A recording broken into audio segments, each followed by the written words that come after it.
Okay, I cannot go in the execution chamber and die in the execution chamber as a liar. And I cannot go in the execution chamber and be executed under the devil. I have to come clean and cleanse my spirit in the name of Jesus Christ. So I have to come clean and tell the world the lies that went on through my mouth. I mean, now prosecutors and cops. And that you killed the 7 men. Huh?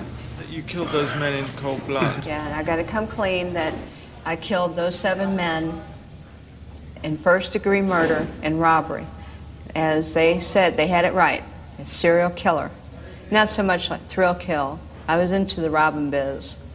I mean, you know, serial killers are in this thrill killing jazz. I was into the robbing, just and eliminate a witness.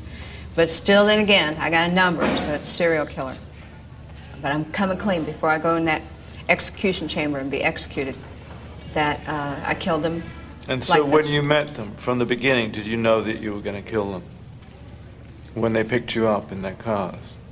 I pretty much had them selected that they were going to die. But when you're saying that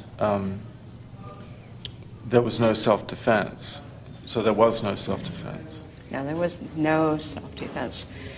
I'm being really straight up about everything. There's no self-defense. I'm really sorry what happened about everything. I was in this, to me, this world is nothing but evil, and all of us are full of evil one way or another in whatever we do.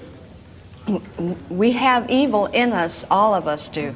And my evil would just happen to come out because of the circumstances of what I was doing. Hitchhiking, hooking, on the road. I was a homeless person all my life. And then the hitchhiking, hooking, I learned off the homelessness and cruising all over the United States of America and stuff.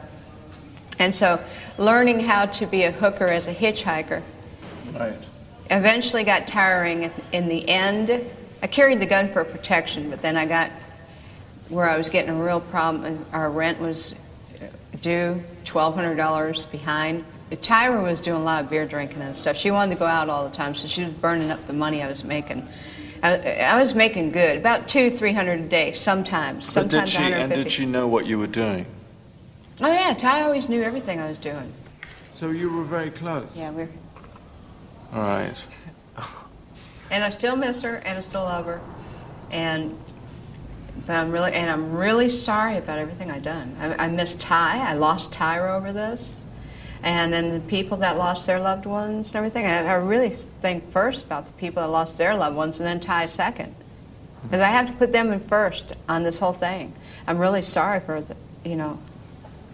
them losing their loved ones, man. I know the feeling. And what about with Richard Mallory? Because you gave that testimony with Richard Mallory. Yeah, Richard Mallory was not self-defense. Richard Mallory I killed, and I needed his wheels to move the stuff, and he had the right amount of money I needed to move into the apartment, so. But what about the testimony that you gave in court about? Oh, that's just, like I was saying. About the Visine and... Oh, I was just doing a lying biz. That was just my lying gig, trying to beat the system. Really? So that was really all, none of it was true? Because in court you gave such a graphic description of what had happened with Richard Mallory. Yeah, after sitting around thinking how I could drum up a story, you know. That was pretty convincing. Was it? That's sad. Well, I thought so. God, that's sad. Well...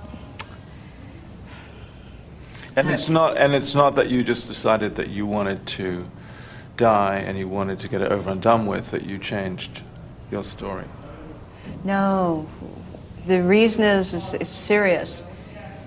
There's no way, and nobody should go in that execution chamber dying on a hope for a lie, and even by the second make it out of this thing on a lie. But I heard, that you just couldn't stand being on death row after 12 years. Nick, this is the last time I'm going to say it.